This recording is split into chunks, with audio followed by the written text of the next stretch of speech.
people, who's going to expand your footprint, because you might photograph someone that has a spare garage that they would rent, or then you might photograph someone. Like, this is part of what building community means. And we tend to silo these things, and I have to solve this problem before I solve this problem. And this is why I talk about it as imperfect forward action, because right now perfection for you is having a studio. The imperfect action is doing what you can with what you have. Sell the bananas on the cart, do some jobs outside a studio. And then after you've done 5 of these things or 10 of these things, you might be saying, geez, I made like $3,000 last month. How much is the studio? The studio is $2,000. Do I wish I had $2,000 less in my pocket right now? These, you start to ask a different set of questions. So don't beat yourself up. Your prescription is to do 5 jobs without a studio, park the idea of a studio, and evaluate again after you've done the homework. Sounds good. Done. Done. All right, everyone. Nice job, Ada Louisa. Thank you so much. Yes. Awesome. And there's lots of folks raising their hands. As a reminder to those of you in the Xoom group, that Xoom chat is for you. That is, I am not paying attention there specifically, so you all can exchange. If there's someone, Ada Louisa, maybe you want to go in there and say where you are, at the risk of getting a studio before I want you to. Maybe someone on this call has one. But just so you know, I'm trying to pay attention to the visual side of this and ask questions for people who are raising their hand. Let's see then. All right, we're going to go back to, hi, Kate. Bye, Kate. Sorry, I had to say bye to Kate, who's leaving. All right, hands up. Okay, let's see. We're going down to Frank Weaver. Frank Weaver in the lower middle of my screen there. What's up? Frank's now celebrating. And just as a reminder, NASA, I don't get to see the second page unless you scroll. I don't have the ability to scroll.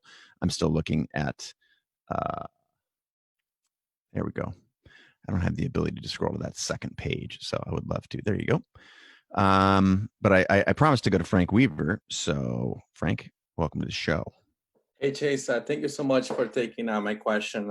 I'm such a big fan. I'm so thankful for all the content you have been doing throughout the years.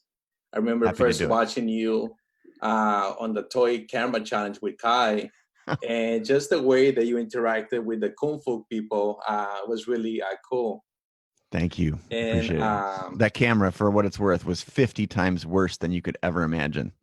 And you were taking some amazing pictures, too. It looked bad. It was way worse than you think it is. It was very hard. It was a very hard subject. And for those of you who don't know what Frank's talking about, Google my name plus Lego camera, and you'll be treated to 9 minutes of delight. Go ahead, Frank. Sorry.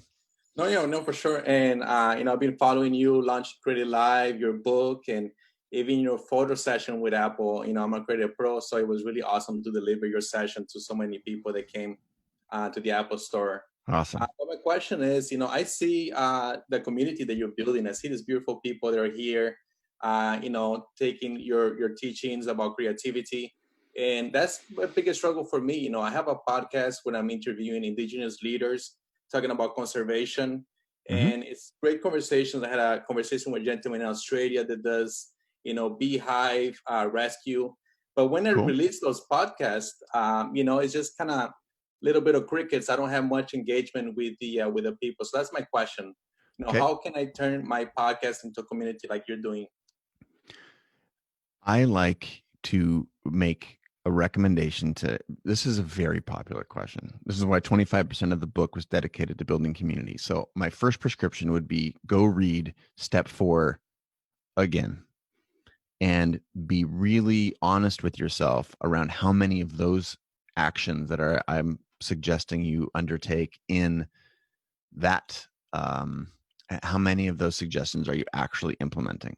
So that's thing 1. Thing 2, in sort of summary of the book, I like to start out by being the fan you wish you had. So I've seen your name in my feeds for a long time, Frank, and I'm grateful. And I'm guessing there are some others. But also show up to people whose podcasts, aren't one of the top ones on iTunes or don't have 1 million people paying attention to them. People who are in the same line of work as you. If it's in conservation, then show up and post comments on YouTube channels, on Facebook groups, you become a joiner, join other communities. And if the first thing that you post in those communities is, hey, everybody come look at my podcast, obviously that's going to feel transactional.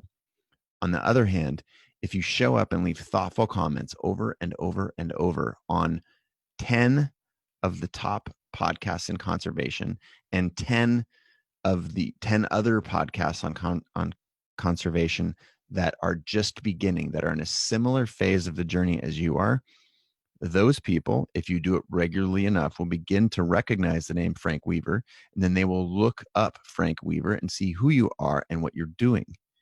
And those will be the first people who come to watch your podcast or listen to your podcast or engage with the community that you're trying to. They will become people in your community, especially if you're adding value to them. If your comment to them is not just a hands up emoji. If your comment is, this is such a good show, I'm going to share it with the Facebook group that I'm participating in. Because what does that do to the person who's in your shoes? Let's just flip the script here. You post your show. I'm just going to say it. It's a place where you can leave comments. So you also post it on YouTube, and you see someone that said, oh my God, this conversation with this conservationist was amazing. I'm going to go share it on this other community that I'm a part of. If you see that, Frank Weaver, you see someone leaves that comment on your page, what do? Just instinctively be honest. Like, what would you do if someone said, oh my God, this is amazing, I'm going to go share it over here? What would you do? I will reply to them and thankful for leaving that comment. Yep. And I'm also guessing that you look at who are they? What's their name? What's their website? What's this other group that they said they were going to share to? Oh my God, I want to go see how that group is receiving the content that this person shared. And in doing so, you are demonstrating exactly what I want you to do.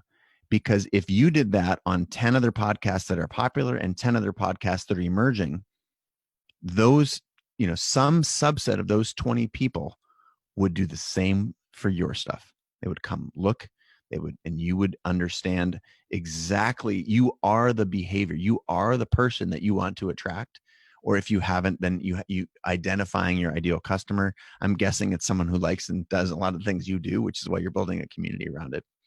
And this is a wildly misunderstood thing. You have to be the fan you wish you had. You have to show up for others consistently. And by consistently, I mean months. And I mean every day. If you left a comment on my Instagram feed every single day for 2 months, I'm absolutely going to know who you are, especially if you're first, especially if you have notifications turned on, especially if your comment is thoughtful and if other people like it and vote it up.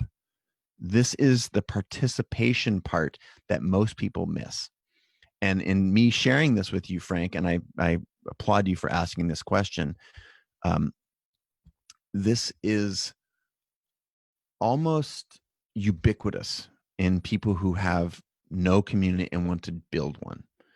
The way you build one is by joining others and not just going straight to the transaction of telling them about your community. It's like showing up at a party where you don't know everyone and being the person who runs around telling everyone to come to your party. You're at someone else's party. What world is it? You show up at someone's party, you're a guest of someone else, and you start telling them to come to your, I have a party tomorrow, or right now I have a party going on. You should leave this party and come to my party. The psychology of that is just like, who does that? The reality is 99 out of 100 people do it on the internet. And the one person who's not doing it, who's showing up, who's attending the party over and over and over and complimenting the guest and bringing, hey, I noticed that you were low on ice last time, so I bought a couple bags of ice. That's the person that you want to hang out with. That's the person whose party you want to go to when it's appropriate that you introduce that you even are having a party.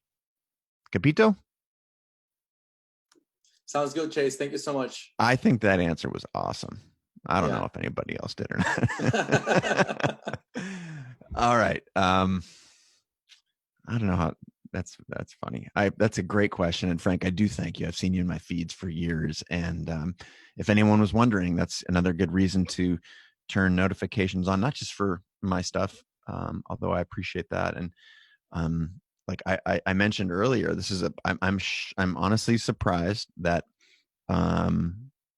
I mentioned that I was going to read every review, and every review has a name to it, and every name is something that I can follow on the internet. Just a reminder that like that's a great example of adding value. Notice I said it's not just a hands up emoji. No, it's like literally carrying water. I show up with bags of ice, leaving a review, a thoughtful comment, signing up for an email newsletter, commenting on the newsletter. These are all things that add value to the creator, which in turn inspire others to do the same for you. So I'm again, the reviews that I have received from this community make my heart sing, and they are helpful in spreading this message.